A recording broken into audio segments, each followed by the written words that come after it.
ಮೇ 20ನೇ ತಾರೀಕಿನಂದು Shri Mallikarjuna charitable trust ಹಾಗೂ ಸಮಾಜ ಸೇವಕ ಮಲ್ಲಿಕಾರ್ಜುನ ಅಭಿಮಾನಿ ಬಳಗದ ವತಿಯಿಂದ ಪ್ರತಿಭಾ ಪುರಸ್ಕಾರ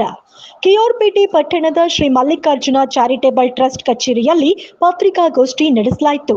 ಇತ್ತೀಚೆಗೆ ನಡೆದ ಎಸ್ಎಸ್ಎಲ್ಸಿ ಪರೀಕ್ಷೆಯಲ್ಲಿ 95%, ಪಿಯುಸಿ ಪರೀಕ್ಷೆಯಲ್ಲಿ 90%, ಪದವಿ ಪರೀಕ್ಷೆಯಲ್ಲಿ 80% ಫಲಿತಾಂಶ ಪಡೆದಿರುವ ವಿದ್ಯಾರ್ಥಿಗಳು ಹಾಗೂ 100% ಫಲಿತಾಂಶ ಪಡೆದಿರುವ ಶಾಲೆಗಳ ಮುಖ್ಯಸ್ಥರು ಸೇರಿದಂತೆ ಪದವಿ ಕಾಲೇಜುಗಳಲ್ಲಿ BA, BCom, BSc, BBA, BBM ಹಾಗೂ ಇಂಜಿನಿಯರಿಂಗ್ ಪದವಿಯಲ್ಲಿ ಅತ್ಯುತ್ತಮ ಸಾಧನೆ ಮಾಡಿರುವ 2 ವಿದ್ಯಾರ್ಥಿಗಳಿಗೆ ಪ್ರತಿಭಾ ಪುರಸ್ಕಾರ ಮಾಡಿ ನಗದು ಬಹುಮಾನದೊಂದಿಗೆ ಸನ್ಮಾನಿಸಿ ಗೌರವಿಸಲಾಗುವುದು. ಅರ್ಹ ವಿದ್ಯಾರ್ಥಿಗಳು ಕೆಆರ್ಪೇಟೆ ಪಟ್ಟಣದ ಜಯನಗರ ಬಡಾವಣೆಯ ನಳಂದ ಕಾನ್ವೆಂಟ್ ಹತ್ತಿರದಲ್ಲಿರುವ ಟ್ರಸ್ಟ್ ಕಚೇರಿಗೆ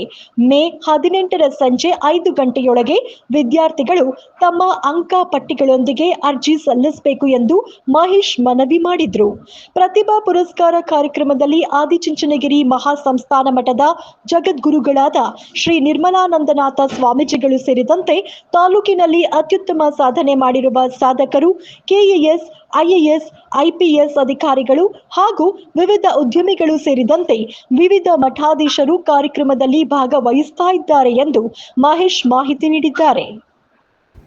ಶ್ರೀ ಮಲ್ಲಿಕಾರ್ಜುನ ಚಾರಿಟೇಬಲ್ ಟ್ರಸ್ಟ್ ವತಿಯಿಂದ ಪ್ರತಿಭಾ ಪುರಸ್ಕಾರವನ್ನು ಇದೇ ತಿಂಗಳು 20ನೇ ತಾರೀಕು ಪಟ್ಟಣದ ಜಯನಗರ ಬಡಾವಣೆಯಲ್ಲಿರುವ ಮಲ್ಲಿಕಾರ್ಜುನ ಚಾರಿಟೇಬಲ್ ಟ್ರಸ್ಟ್ ಕಚೇರಿಯ ಮುಂಭಾಗ ಆಯೋಜಿಸಿದ್ದು, ತಾಲೂಕಿನಾದ್ಯಂತ ಎಸ್ಎಸ್ಎಲ್ಸಿಯಲ್ಲಿ 95% ಮತ್ತು ಪಿಯುಸಿಯಲ್ಲಿ 90% ಮತ್ತು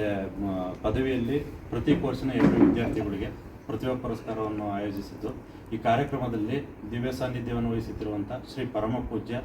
ನಿರ್ಮಲಾನಂದನಾಥ ಸ್ವಾಮೀಜಿಯವರು ಚುಂಚನಗಿರಿ ಮತ್ತು ಕನಕ ಗುರುಪೀಠದ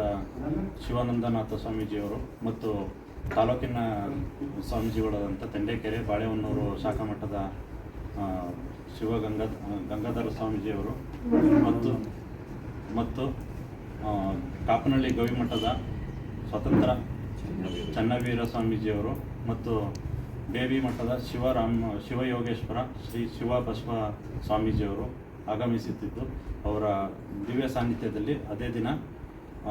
11 ಗಂಟೆಗೆ ಅಂದರೆ 20/5/2025 ಮಂಗಳವಾರ ಬೆಳಿಗ್ಗೆ 11 ಗಂಟೆಗೆ ಕಚೇರಿಯ ಆವರಣದಲ್ಲಿ ಪ್ರತಿಭಾ ಪುರಸ್ಕಾರವನ್ನು ಆಯೋಜಿಸಿದ್ದು, ತಾಲೂಕಿನಲ್ಲಿ ವ್ಯಾಸಂಗ ಮಾಡಿದ ಎಸ್ಎಸ್ಎಲ್ಸಿ ಮತ್ತು ಪಿಯುಸಿ ಮತ್ತು ಪದವಿ ವಿದ್ಯಾರ್ಥಿಗಳು ಈ ಪ್ರತಿಭಾ ಪುರಸ್ಕಾರದಲ್ಲಿ ಭಾಗವಹಿಸಿ ಪ್ರತಿಭಾ ಪುರಸ್ಕಾರವನ್ನು ಸ್ವೀಕರಿಸಬೇಕೆಂದು ಎಲ್ಲರಲ್ಲೂ ಮನವಿ ಮಾಡುತ್ತೇವೆ. ಧನ್ಯವಾದಗಳು. ಸರ್ಕಾರಿ ಶಾಲೆ ಎಲ್ಲರೂ